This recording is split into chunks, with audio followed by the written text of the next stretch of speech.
Ladies and gentlemen, good day and welcome to JSW Cement Limited Q2 FY26 earnings call hosted by JM Financial. As a reminder, all participant line will be in listen-only mode, and there will be an opportunity for you to ask questions after the presentation concludes. Should you need assistance during the conference call, please signal an operator by pressing star then zero on your touchtone phone. Please note that this conference is being recorded. I now hand the conference over to Mr. Dharmesh Shah from JM Financial. Thank you, and over to you, sir. Good morning, everyone. On behalf of JM Financial, we welcome you to the JSW Q2 FY26 result conference call. I will now hand over the floor to the management for their opening remarks, which will be followed by interactive Q&A. Thank you, and over to you, Mr. Kunal Mukherjee.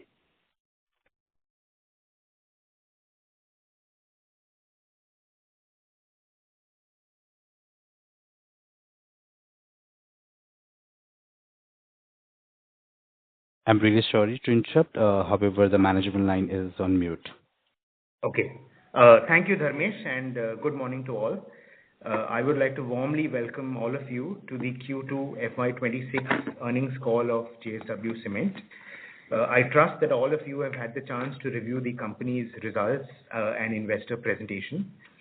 We are pleased to have with us Mr. Nilesh Narwekar, CEO, and Mr. Narinder Singh, CFO. With this, I will hand over the call to Mr. Narwekar for his opening remarks. Thank you, Kunal. Good morning, all. First, let me comment on the industry context. Now, all of us know this, that RBI has slightly revised upwards its GDP growth projections for FY26 from 6.5% to 6.8%, which naturally from a cement industry perspective is encouraging. Now, we also view the capex spending trend quite positively. As per the data that was released, around 52% of the central capex has already been spent in H1 FY26. Now, this front-loading of capex and infrastructure is definitely seen as positive for our business. On the state capex front, utilization of H1 FY26 has been moderate, but definitely this leaves plenty of space for catch-up in the capex going forward. Now, this trend in public capex will support cement and the GGBS demand going forward. Now, the other big development all of us are again aware of is during this quarter, there was a reduction in GST. I'm happy to announce that JSW Cement has fully passed on these benefits to its customers.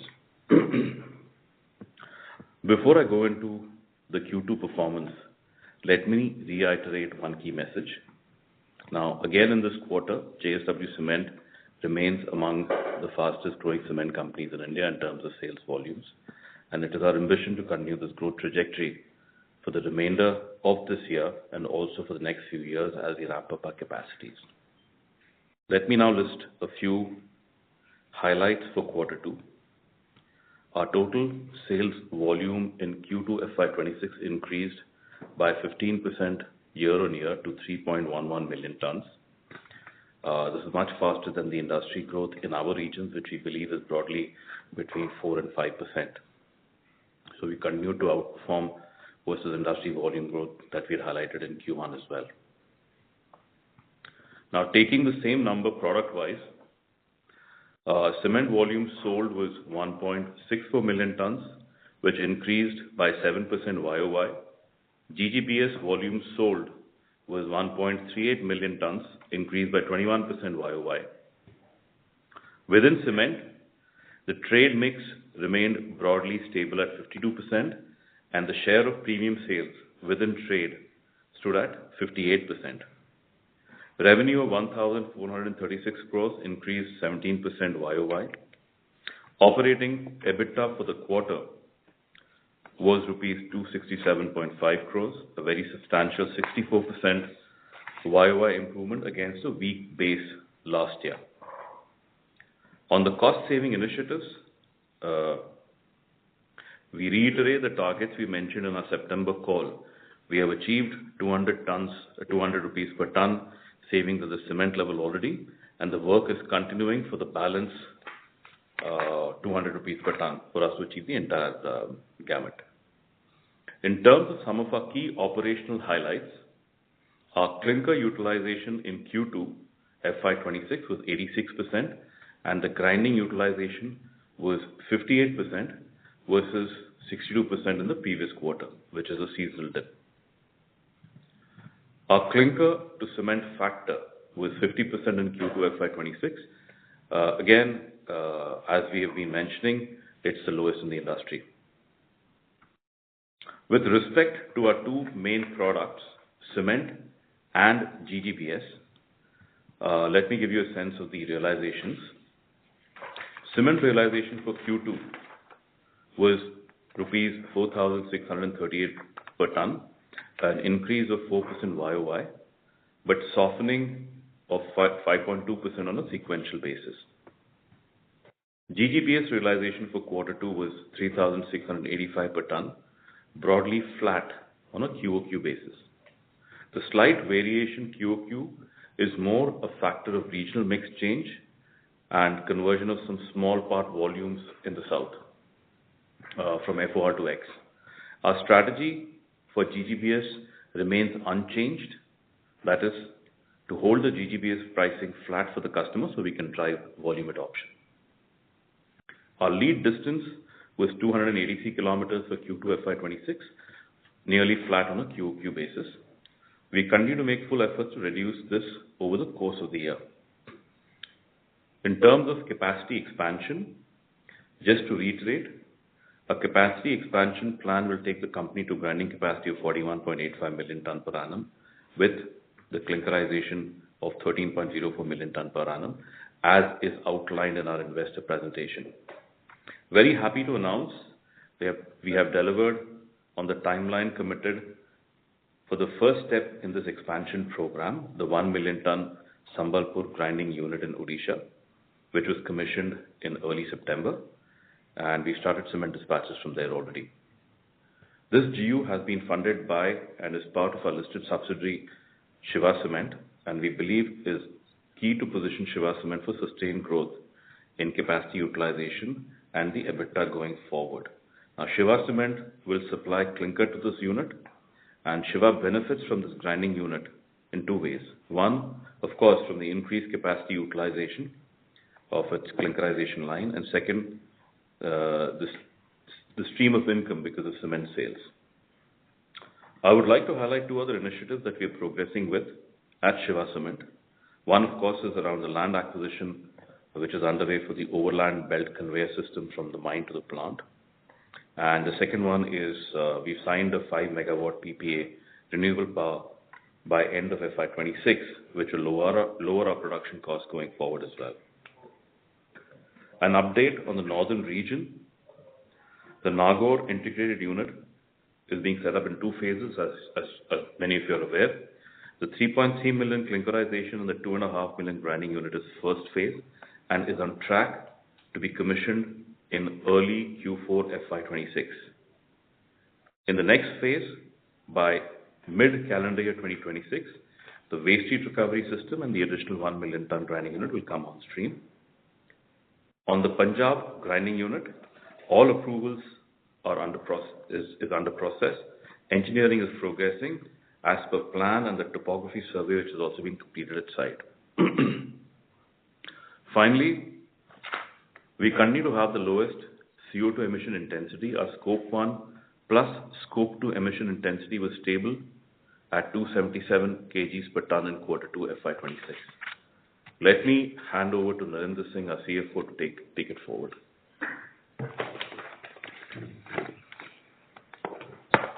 Yeah, hi. Good morning.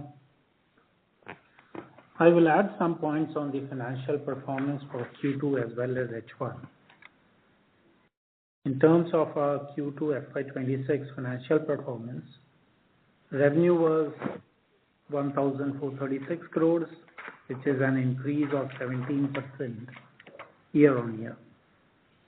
Operating EBITDA has improved substantially by 64% year-on-year to 268 odd crores, equating to 860 rupees a ton for the quarter. Our operating EBITDA margin stands at 18.6% in the quarter, which is a jump of 5.3% over the same quarter last year.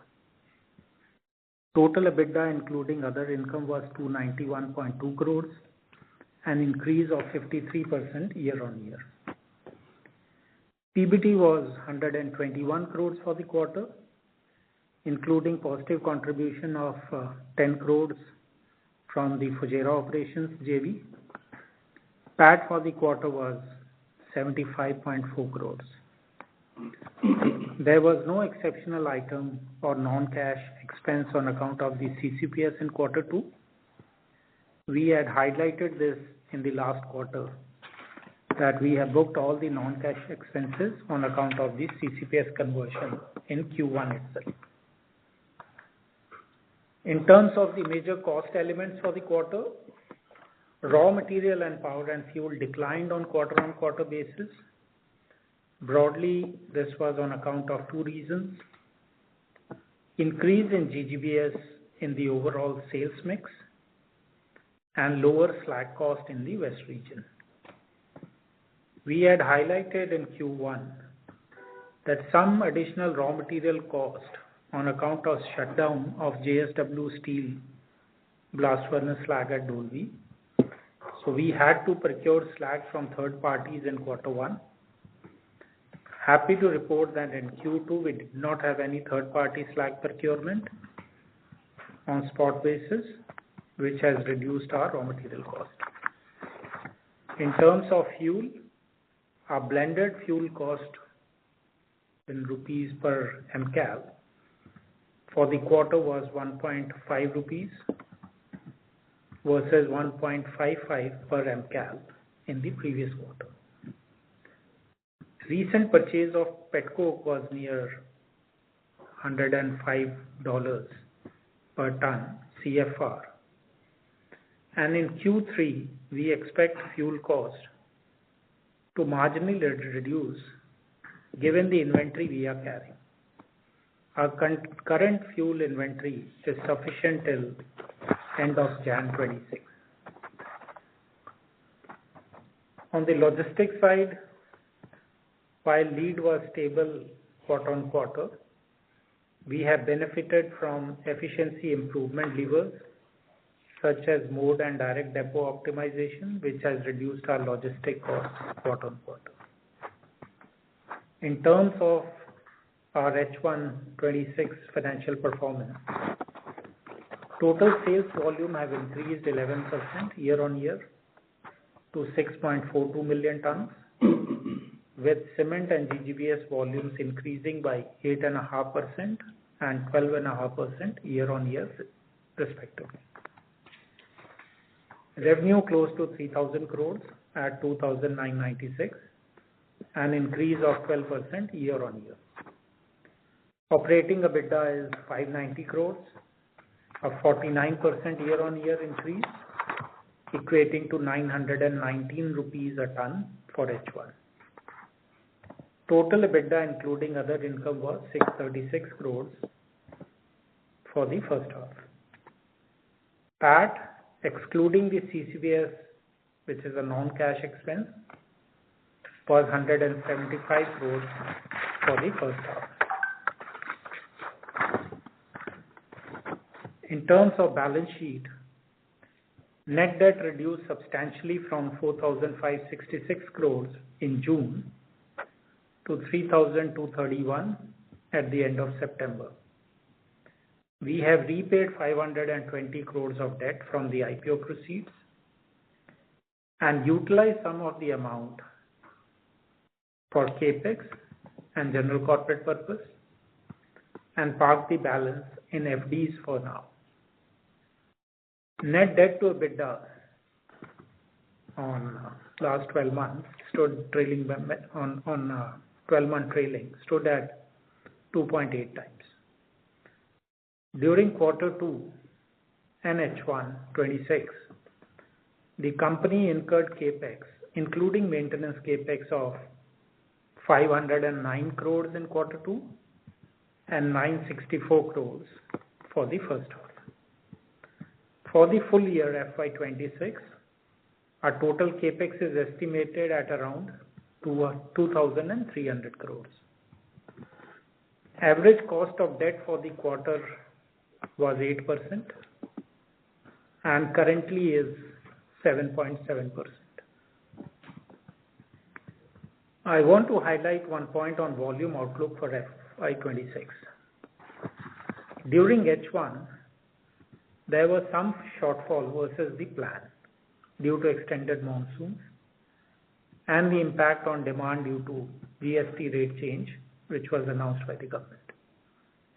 We are confident of achieving our H2 target, and therefore for FY26, we are now aiming for mid-teen % volume growth over FY25. We will now be happy to address your questions. Thank you. Thank you very much. Ladies and gentlemen, we'll now begin with the question and answer session. Anyone who wishes to ask a question may press star and one on their touchtone telephone. If you wish to remove yourself from the question queue, you may press star and two. Participants are requested to use headsets while asking a question. Ladies and gentlemen, we'll wait for a moment while the question queue assembles.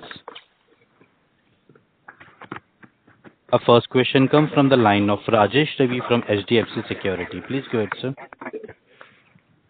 Yeah, hi sir. Good afternoon. Good morning. Am I audible? Yes. Yeah. Thanks for the detailed presentation. So my first question pertains to your margin guidance, which you have guided at 1150 to 1200 for FY26. You lowered your volume guidance. Is there any outlook on the margins? And also related to that, cost savings of 200 rupees per ton, what is the trajectory over there?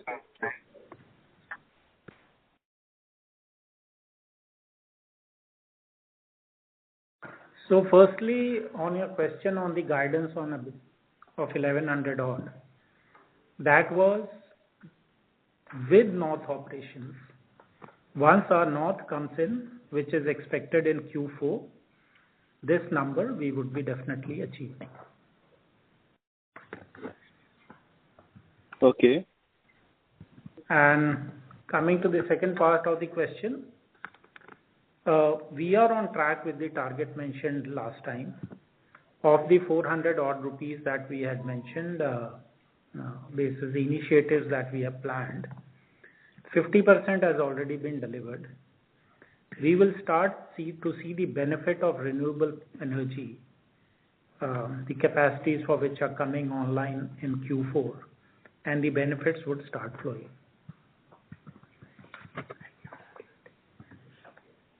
Okay. And we'll really update you in Q3. Once the Q3 results are out, we will be updating you further on this. But yes, the benefits of these initiatives continue to flow. Sir, when you talk about this 200 is already realized, I mean, this is you're talking with the cement business, right? Majorly cement, partially to GGBS, because okay. most of it is more linked to the renewable power, fuel, AFR. Correct. Which will influence this. Yeah. Yes. Yeah.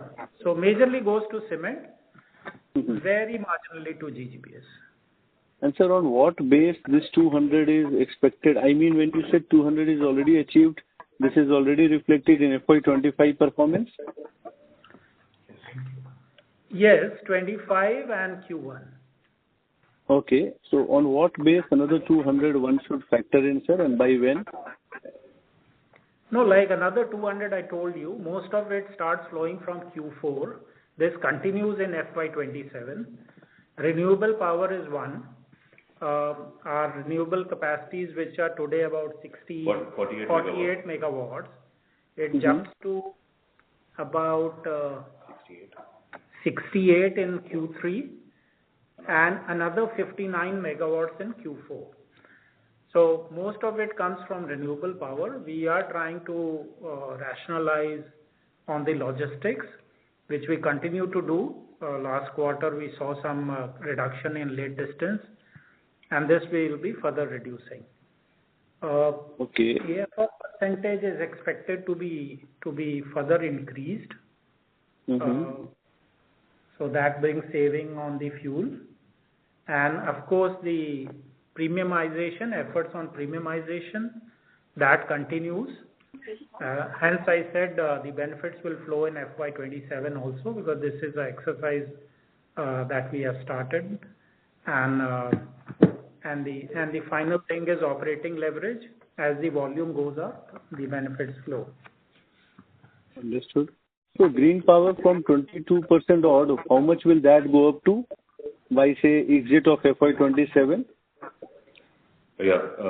So exit of FY26, in terms of installed capacity, which we will start to extract, we should be starting to hit a 63% of our requirement to be furnished through green power. So FY27, starting Q1, we should broadly be hitting that same ballpark, which is 63% of my total requirement is green power. So from 21%, it will go to 63% for next financial year. Is this understanding correct? Absolutely right. So that will be one of your major cost drivers. Yes. Good saving would be flowing. Great. And sir, AFR, when you say AFR, that is thermal basis, calorific value or volume basis? 12 to 16% number. Calorific. Calorific. Calorific value. And this number, you are already achieving a very good number of 12 to 15%. So by how much is this expected to go up to? Close to 18 to 19%. Okay. And this is, we are talking from a cement perspective, right? That's right. This is used for making of clinker. So yes, cement. Correct. Right. And Mr. Ravi, I'm sorry to interrupt you, but you can rejoin the queue for more questions. Yes. Thank you. Thank you.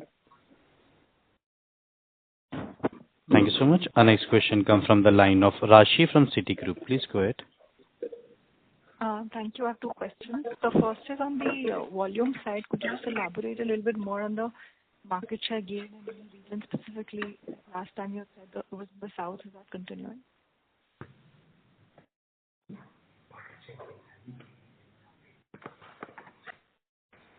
Okay. So we broadly remained in line. Now, what we've done is, because our geographic footprint is, of course, specific. Yeah. So geographic footprint is around is south, west, and east. Within south, also it's restricted to specific districts within the states. So the way our volumes get distributed, around 21% is south. There's a 20% growth in the south. There's a minus 3.1% degrowth which has happened in the east, and I think around 1% in the west. So overall, 8.1%, 8.2% is the growth in cement. This is for H1, ma'am. Sorry, west you said was a negative 1%? No. One second, please. West is positive at 1%. And please understand, when you look at west for us, we are restricted to Mumbai metropolitan primarily, as against the west for the industry, which includes other parts of Maharashtra and Gujarat, etc. So we get more severely impacted because of the onset of the monsoon. So just put it in that context. It's 1% for H1, negative 3% for east, and 21% for south. Okay, thanks.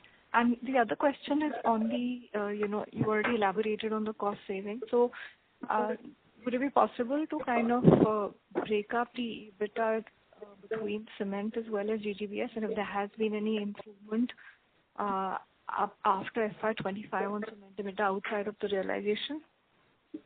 No, we won't be able to give a breakup of cement and GGBS. But as we said, most of the benefit is flowing to cement. The improvement in EBITDA that we see is coming from cement. GGBS is almost in line with what we were doing last year. Because we haven't taken any price increases, we continue to maintain the price because our focus is more on gaining volume and improving the volumes. Costs continue to be same almost for GGBS. Understood. That is clear. Okay, thank you. Thank you, ma'am. Our next question comes from the line of Sukrit D. Patil from Eyesight Fintrade Private Limited. Please go ahead. Morning to the team. Mike, I have a forward-looking question on this company's outlook and how you will be going ahead.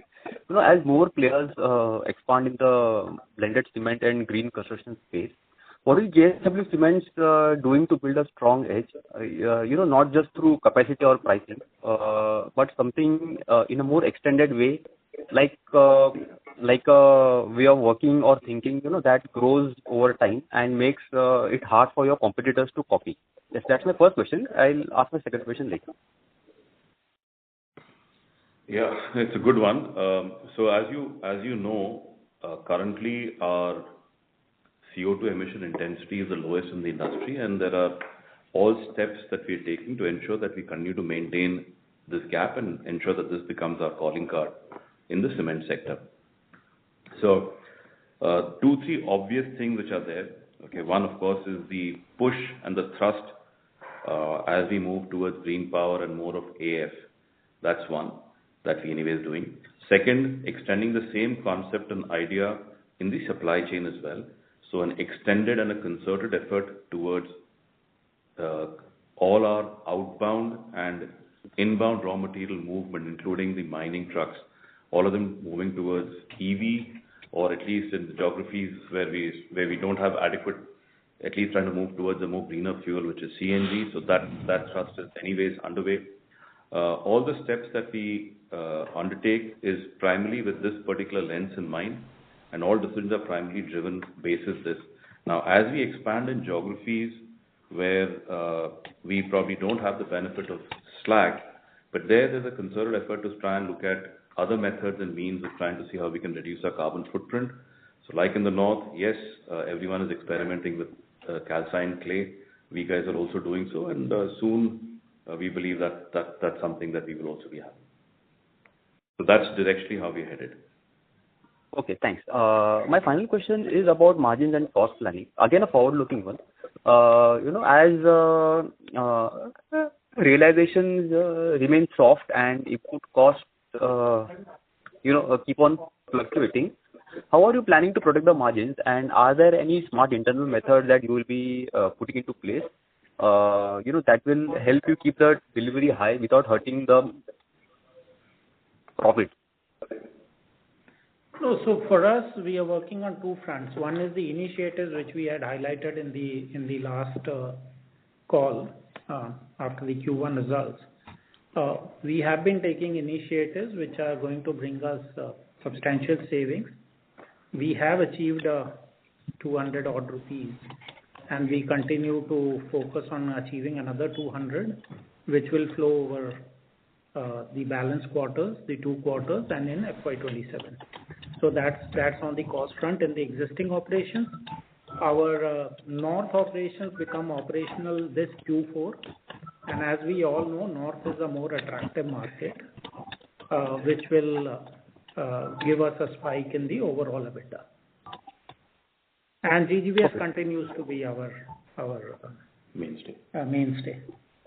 Great. Thank you for the guidance, and I wish the entire team best of luck for Q3. Thank you. Thank you. Thank you, sir. Ladies and gentlemen, anyone who wishes to ask a question may press star and 1 on their touchtone telephone. Our next question comes from the line of Amit Murarka from Axis Capital. Please go ahead, sir. Hi. Good morning, everyone. Thanks for the opportunity. On GGBS, you said that you are looking to hold pricing stable in order to get some more volumes in the product. But we know that cement price in South particularly have declined quite substantially. So does it require you to drop GGBS pricing now in order to attain that objective of volume? Or do you think that even though the gap has reduced quite substantially within GGBS and OPC, you would still be able to deliver the desired volume growth on GGBS? No, so if you see last year, FY25, the prices actually the lowest in a long time. Despite that, we didn't reduce the GGBS prices. But we have not taken the increases also in H1 when the cement prices again started moving north. So we continue to hold on to the GGBS current pricing. That's our strategy, and we'll continue to do that. Yeah, but then the gap is probably not as great as it was in H1. So does it not impact the desired volume growth in GGBS then? Yeah. So, Amit, the economic argument that you're referring to here, which is the GGBS mix versus the non-GGBS mix, that still remains profitable across many of our geographies. That's how we're seeing it play out. So we do not expect any effort from our end to bring down the GGBS prices. And of course, going forward, I guess you heard the commentary from everybody else as well. We expect the overall cement prices also to start to move up with the season opening up. And that's going to augur well for the additional GGBS sales that we intend to undertake. Sure, thanks. And just also, if you could talk a bit about the north utilization outlook, as in your plant, let's say year 1, year 2, which is FY27 and FY28, what could be the expected utilization from that asset? So year 1 was, I think, between 55 to 60%. And then towards year 2 is when we start hitting the full capacity ramp up of around 80% or thereabouts. That's how we are targeting it. And our entire approach towards the north market is geared up for that. And for now, we've got a number of things that is already underway to ensure that we are able to achieve these numbers. I mean, all the pre-launch activities around market survey, discussions with channel partners, we're getting quite a good amount of response from the channel partners on wanting to engage with JSW more meaningfully. We had mentioned about enrolling the JSW steel dealers as a part of it. That's also found a fair amount of traction. The non-trade customers who are active in that geography, we've connected with many of them, and all of them are very keen and engaged with us on that. Plant teams are more or less in place. The plant is also getting ready, and we can give you further updates in the next call on this. Sure. Just to clarify, the 55-60% is on 2.5 million ton or 3.5 in the north? 2.5 million tons. Okay. Thank you. That's all. Yeah. Thank you, sir. Our next question comes from the line of Prashant, an individual investor. Please go ahead. Hello, am I audible? Yes, sir, you are. Yeah. I have only one question. What is the volume of clinker sales for this quarter, previous quarter, and the same quarter last year? Yeah, just a second.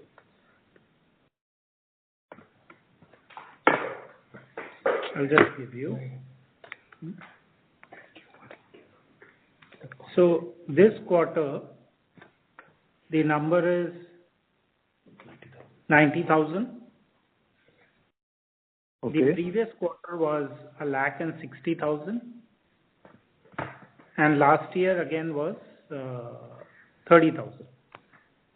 Okay. So, I mean, obviously, cement sale would be more beneficial and profitable than clinker sale. I mean, what are the measures company is planning to minimize or do away with clinker sales going forward?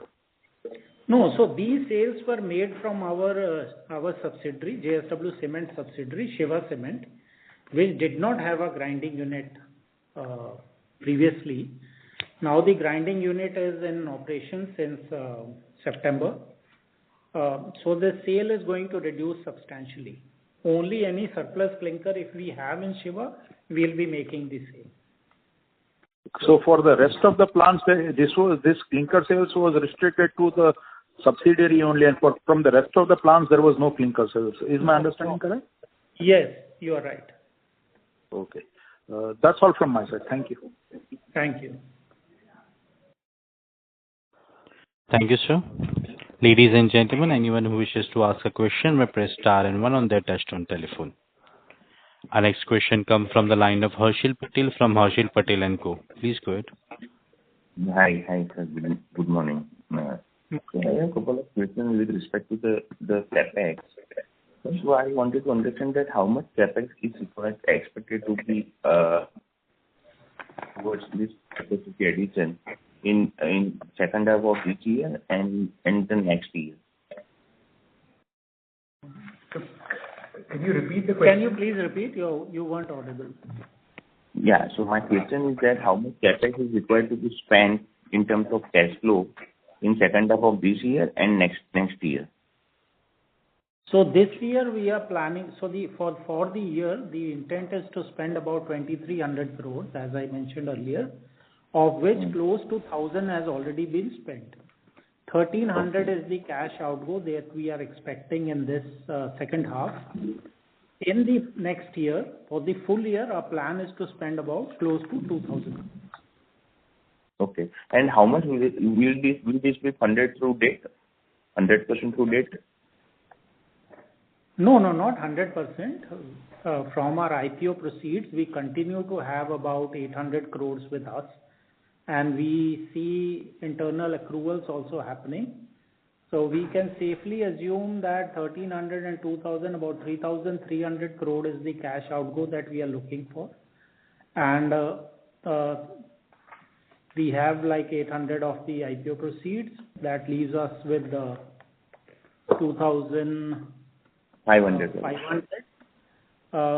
We can safely again assume that we'll have a free cash of 250 odd crores this year and about 450 next year. So about 700 is the internal accruals. So we are left with 1,900, 1,000 odd crore is the repayments that would happen, and that will be reborrowing. So that's the number broadly. Okay. And with this, how much will be the targeted date that we are anticipating by end of next year? So our intent is to keep the net debt below 5,000 crores at all times. Okay. And how much is how is the outlook likely to happen for second half of this year? Specifically, when a lot of capacity addition is happening by various competitors. So how is the pricing and the volume growth is likely to shape out in second half of this year? Yeah, Harshal, the outlook that we carry for H2 is very positive. Now, H1, as all of us are aware, and specifically in the geographies that we are talking about, right, was impacted by extended monsoons. There was a bit of uncertainty when the GST thing was going up, and now all that is definitely gone behind. The macros stack up well. All the other indicators seem to be good, a good monsoon. So going forward, H2 seems to be very positive. Now, October was a bit of an anomaly. In terms of prices, we saw a marginal dip in South and East in terms of prices in the month of October. But we believe this is temporary and things will start to shape up as we are seeing now from November onwards till the end of this year, which will be a very strong and a powerful one. And West was broadly stable. And I'm sure the channel checks that all of you all have done will probably be giving you a similar indication as well. Because do you think that with this the current situation of the volumes that we are having and the previous guidance of having a 15.5 million of volume growth for this year, do you think that we will able to achieve this 15.5 million ton considering the present situation in terms of what the previous guidance we have given?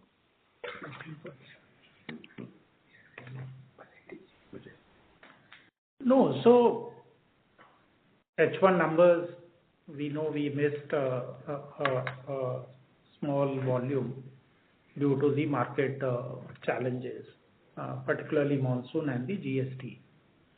As far as H2 is concerned, we are very hopeful of achieving our plan, and our growth in the current year for the full year will be about mid-teens. It will be in the mid-teens over the last year. So, yeah, you can say we are hopeful of achieving our targets. We may slip a bit, but yes, we'll be there. And with this, the volume that we have forecasted, do you think that we will able to achieve revenue in terms of 6,600 to 6,800 crores, roughly somewhere in between, for the full year?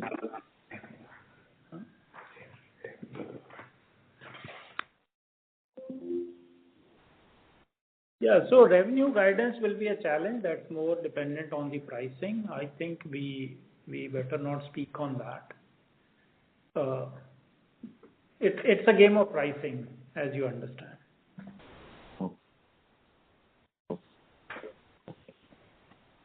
Thank you. Thank you. Thank you, sir. Ladies and gentlemen, as there are no further questions from the participants, I now hand the conference over to the management for the closing comments. Thank you, and over to you, sir. Yeah.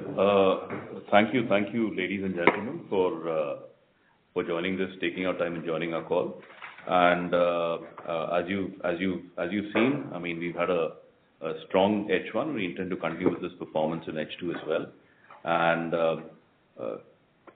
and just one message. I mean, we told you in Q1 that we have been among the fastest growing cement companies. We intend to continue with that growth going ahead, and look forward to catching up with you from now on in our respective different events, and of course in the Q3 call as well. Thank you very much, and have a great day, guys. There's another gentleman who's come, Mr. Rajesh Ravi. So can we do that to the moderator? Sure, sir. Yeah. Rajesh Ravi from HDFC Security, you can proceed ahead with the question. Yeah.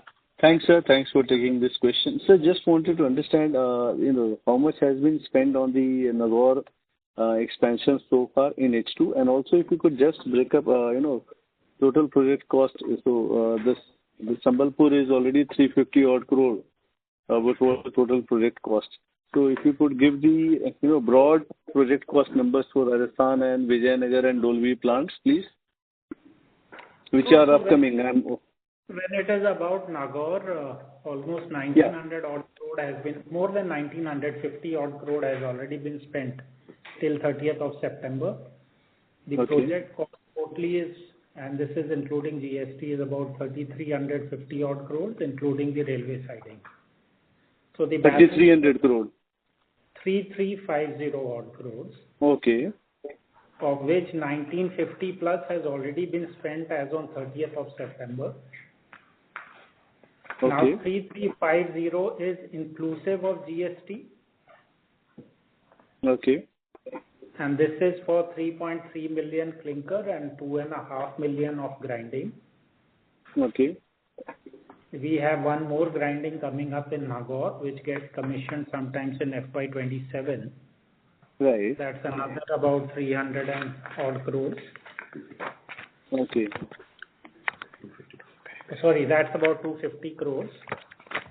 Okay. Of which more than half has already been spent. Okay. Yeah. So. And and the Hatta, the other mills, Hatta, Dolvi, and Hatta is much later. So